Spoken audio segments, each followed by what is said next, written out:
ओम शांति। 10 अप्रैल 2026 के ईश्वरीय महावाक्य।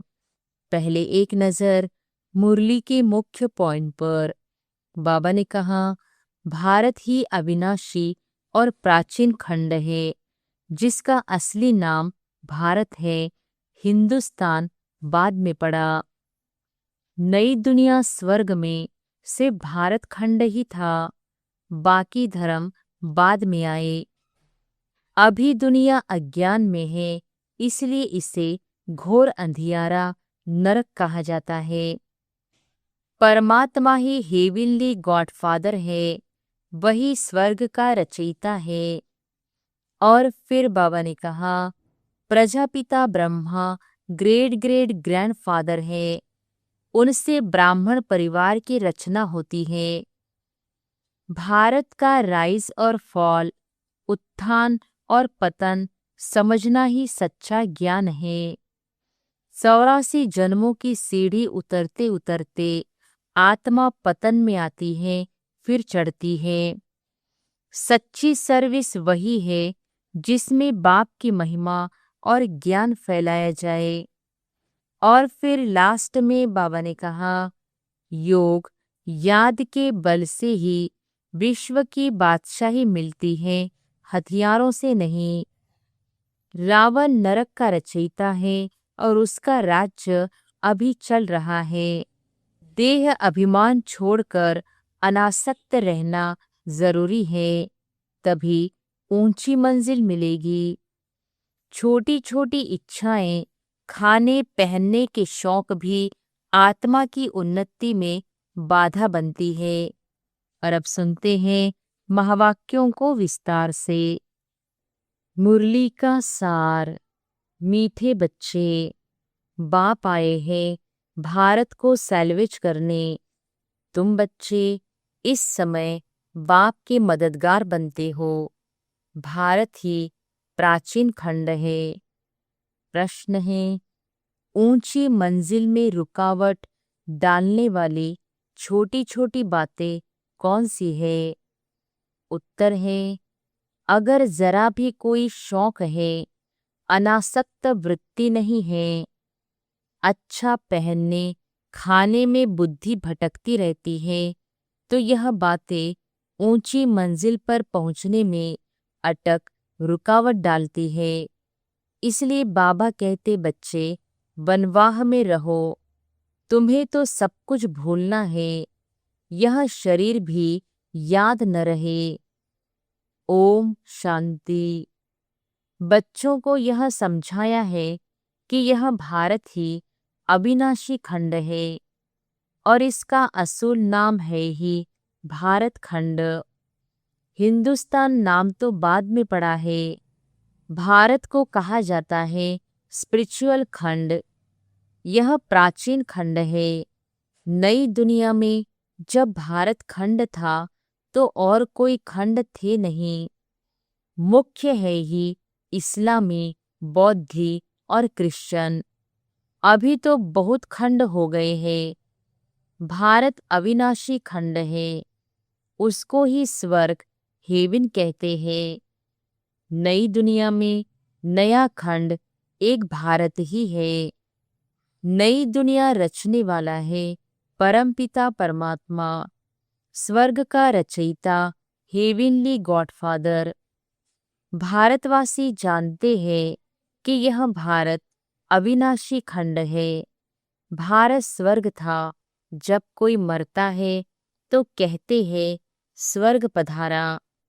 समझते हैं स्वर्ग कहाँ ऊपर में है। दिलवाड़ा मंदिर में भी बैकुंठ के चित्र छत में दिखाए हैं। यह किसकी बुद्धि में नहीं आता कि भारत ही हेवन था। अब नहीं है, अभी तो हेल है। तो यह भी अज्ञान ठहरा। ज्ञान और अज्ञान दो चीजें होती है। ज्ञान को कहा जाता है दिन, अज्ञान को रात। घोर सोजरा और घोर अंधियारा कहा जाता है। सोजरा माना राइज, अंधियारा माना फॉल। मनुष्य सूर्य का फॉल देखने के लिए सनसेट पर जाते हैं। अब वहाँ तो है हद की बात। इसके लिए कहा जाता है ब्रह्मा का दिन, ब्रह्मा की रात। अब ब्रह्मा तो है प्रजापिता, तो जरूर प्रजा का पिता हुआ। ज्ञान अंजन सद्गुरु दिया, अज्ञान अंधेर विनाश। यह बातें दुनिया में कोई भी नहीं समझते हैं। यह है नई दुनिया के लिए नई नॉलेज। हेवन के लिए हेवनली गॉड फादर की नॉलेज चाहिए।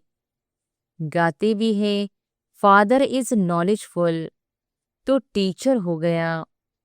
फादर को कहा ही जाता है पतित पावन, और कोई को पतित पावन कह नहीं सकते। श्री कृष्ण को भी नहीं कह सकते। फादर तो सबका एक ही है। श्री कृष्ण तो सबका फादर है नहीं। वह तो जब बड़ा हो, शादी करे, तब एक दो बच्चे का बाप बनेगा।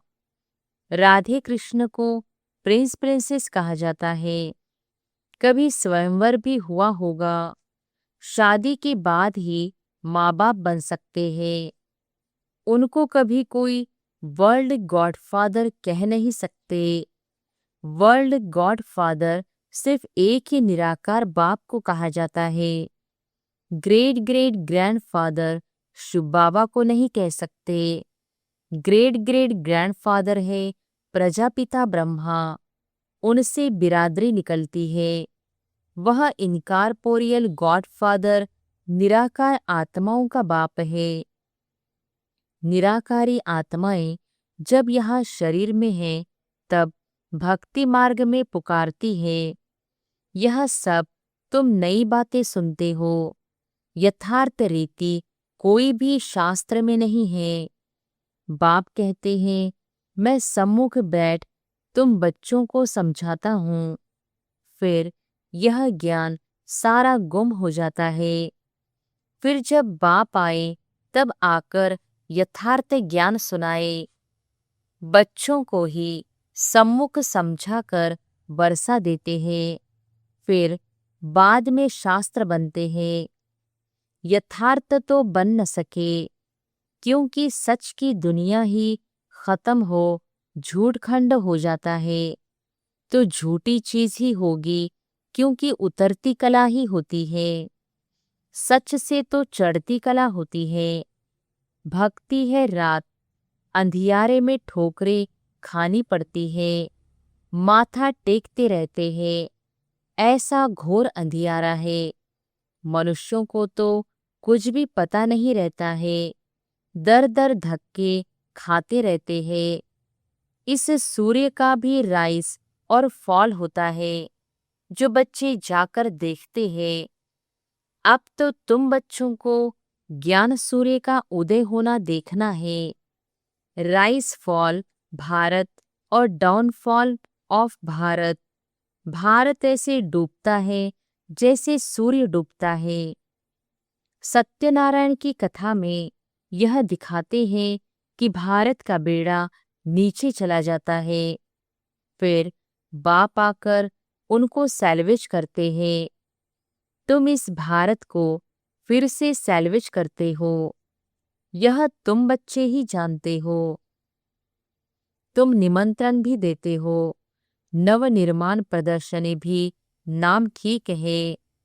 नई दुनिया कैसे स्थापन होती है, उसकी प्रदर्शनी चित्रों द्वारा समझानी दी जाती है।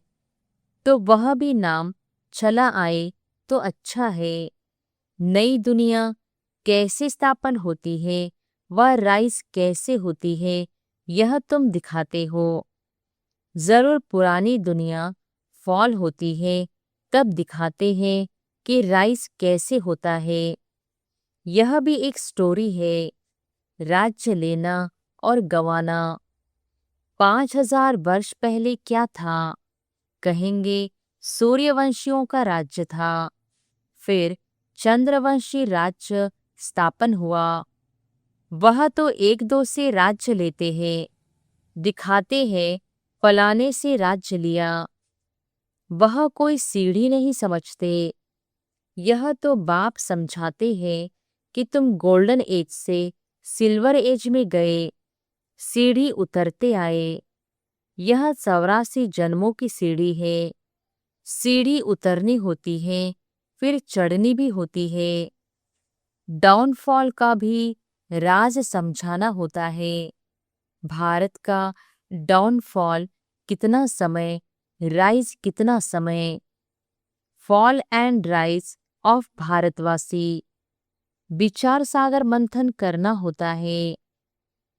मनुष्य को टेम्पटेशन में कैसे लाए और फिर निमंत्रण भी देना है। भाइयों बहनों, आकर समझो, बाप की महिमा तो पहले बतानी है। शिव बाबा की महिमा का एक बोर्ड होना चाहिए। पतित पावन, ज्ञान का सागर, पवित्रता, सुख शांति का सागर, संपत्ति का सागर, सर्व का सद्गति दाता, जगत पिता, जगत शिक्षक, जगत गुरु शिव बाबा से आकर अपना सूर्यवंशी, चंद्रवंशी वर्षा लो, तो मनुष्यों को बाप का पता पड़े। बाप की और श्री कृष्ण की महिमा अलग अलग है। यह तुम बच्चों की बुद्धि में बैठा हुआ है। सर्विसेबल बच्चे जो है वे सारा दिन दौड़ा दौड़ी करते रहते हैं।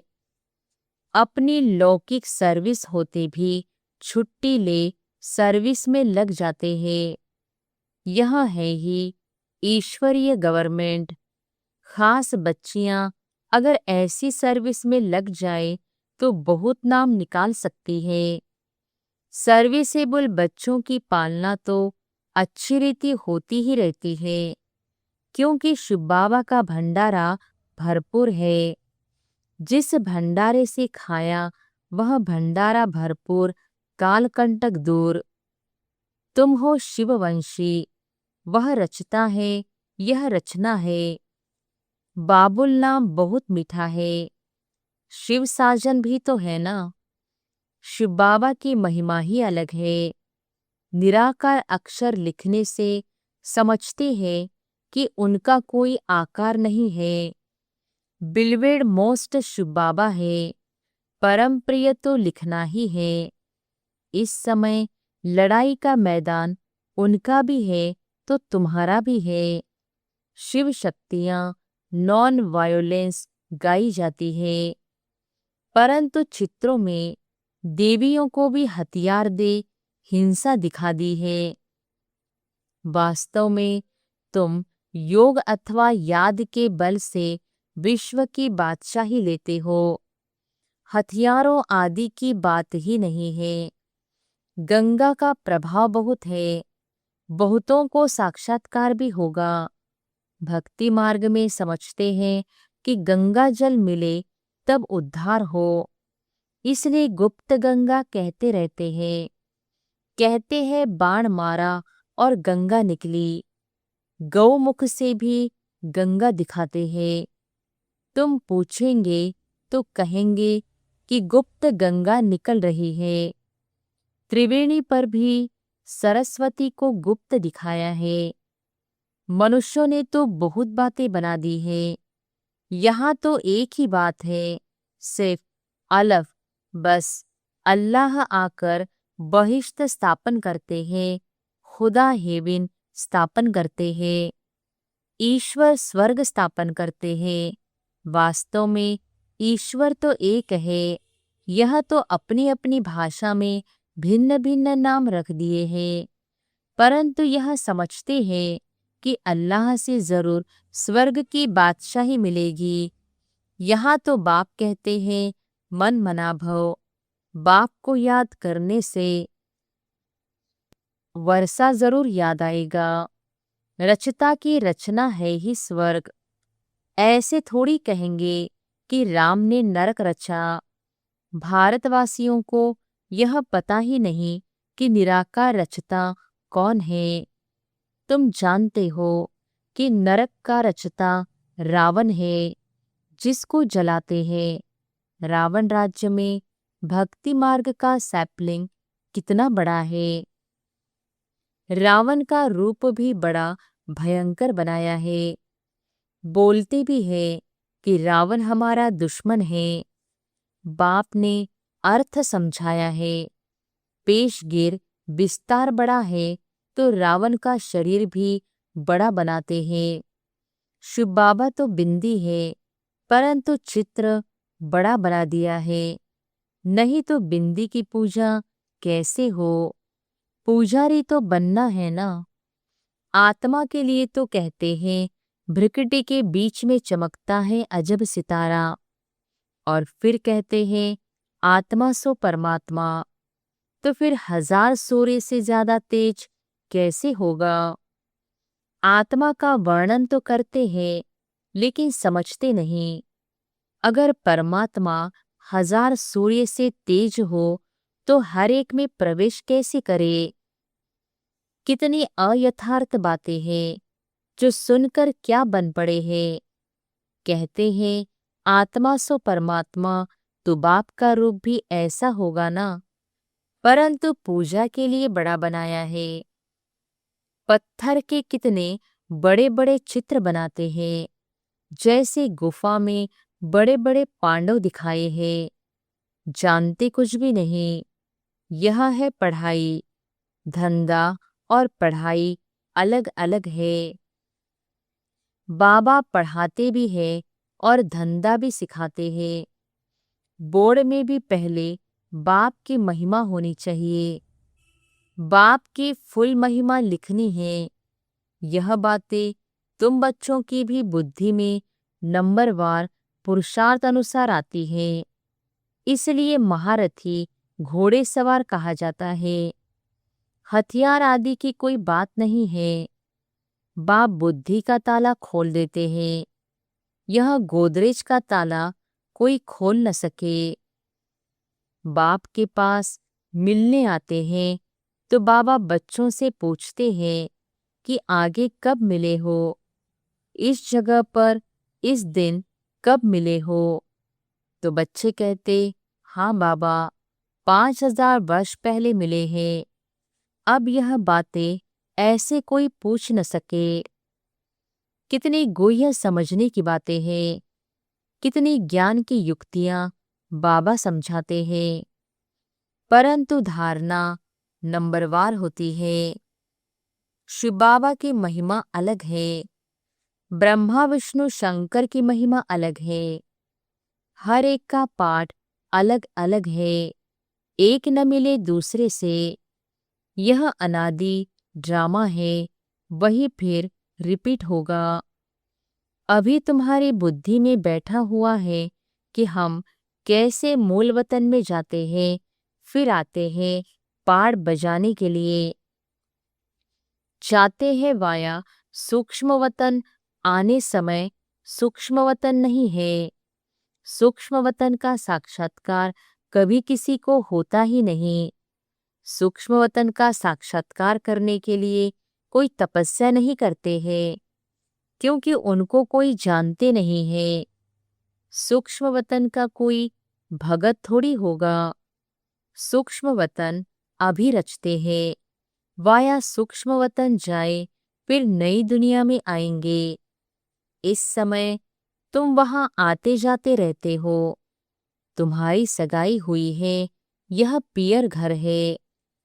विष्णु को पिता नहीं कहेंगे, वह है ससुर घर। जब कन्या ससुर घर जाती है तो पुराने कपड़े सब छोड़ जाती है। तुम पुरानी दुनिया को ही छोड़ देते हो। तुम्हारे और उनके वनवाह में कितना फर्क है। तुमको भी बहुत अनासक्त रहना चाहिए। देह अभिमान तोड़ना है। ऊंची साड़ी पहनेंगी तो झट देह अभिमान आ जाएगा। मैं आत्मा हूँ यह भूल जाएगा। इस समय तुम हो ही वनवाह में। वनवाह और वानप्रस्थ एक ही बात है। शरीर ही छोड़ना है तो साड़ी नहीं छोड़ेंगी क्या? हल्की साड़ी मिलती है तो दिल ही छोटी हो जाती है। इसमें तो खुशी होनी चाहिए। अच्छा हुआ जो हल्का वस्त्र मिला। अच्छी चीज को तो संभालना पड़ता है। यह पहने खाने की छोटी छोटी बातें भी ऊंची मंजिल पर पहुंचने में अटक डालती है। मंजिल बहुत बड़ी है। कथा में भी सुनाते हैं ना कि पति को कहा यह लाठी भी छोड़ दो। बाप कहते हैं यह पुराना कपड़ा, पुरानी दुनिया सब खलास होनी है। इसलिए इस सारी दुनिया से बुद्धियोग तोड़ना है। इसको बेहद का सन्यास कहा जाता है। सन्यासियों ने तो हद का सन्यास किया है। अब तो फिर वे अंदर आ गए हैं। आगे तो उन्हों में बहुत ताकत थी। उतरने वालों की महिमा क्या हो सकती है। नई नई आत्माएं भी पिछाड़ी तक आती रहती है पाड़ बजाने। उनमें क्या ताकत होगी। तुम तो पूरे 84 जन्म लेते हो। यह सब समझने के लिए कितनी अच्छी बुद्धि चाहिए। सर्विसेबल बच्चे सर्विस में उछलते रहेंगे। ज्ञान सागर के बच्चे ऐसे भाषण करें जैसे बाबा उछलता है। इसमें फर्क नहीं होना है। अच्छा, मीठे मीठे सिकिलधे बच्चों प्रति मात पिता बाप दादा का याद प्यार और गुड मॉर्निंग। रूहानी बाप की रूहानी बच्चों को नमस्ते। धारणा के लिए मुख्य सार। पहली पॉइंट, बुद्धि से बेहद का सन्यास करना है। वापस घर जाने का समय है। इसलिए पुरानी दुनिया और पुराने शरीर से अनासक्त रहना है। दूसरी पॉइंट, ड्रामा की हर सीन को देखते हुए सदा हर्षित रहना है। वरदान है, बाप दादा को अपना साथी समझकर डबल फोर्स से कार्य करने वाले सहजयोगी भव। बाप दादा को अपना साथी समझकर डबल फोर्स से कार्य करने वाले सहजयोगी भव। कोई भी कार्य करते बाप दादा को अपना साथी बना लो तो डबल फोर्स से कार्य होगा और स्मृति भी बहुत सहज रहेगी। क्योंकि जो सदा साथ रहता है उसकी याद स्वतः बनी रहती है। तो ऐसे साथी रहने से व बुद्धि द्वारा निरंतर सत्य का संग करने से सहजयोगी बन जाएंगे और पावरफुल संग होने के कारण हर कर्तव्य में आपका डबल फोर्स रहेगा, जिससे हर कार्य में सफलता की अनुभूति होगी। स्लोगन है, महारथी वह है जो कभी माया के प्रभाव में परवश न हो। ये अव्यक्त इशारे महान बनने के लिए मधुरता और नम्रता का गुण धारण करो। मधुरता ही ब्राह्मण जीवन की महानता है। जहाँ मधुरता है वहाँ पवित्रता है। बिना पवित्रता के मधुरता आ नहीं सकती। जितना बुद्धि में नशा हो उतना ही कर्म में नम्रता और बोल में मधुरता हो। ऐसे नशे में रहने से कभी नुकसान नहीं होगा। सिद्धि को पाने वाले स्वयं को नम्र चित्त, निर्माण, हर बात में अपने आप को गुणग्राहक और मधुरता संपन्न बनाएंगे। अच्छा, ओम शांति।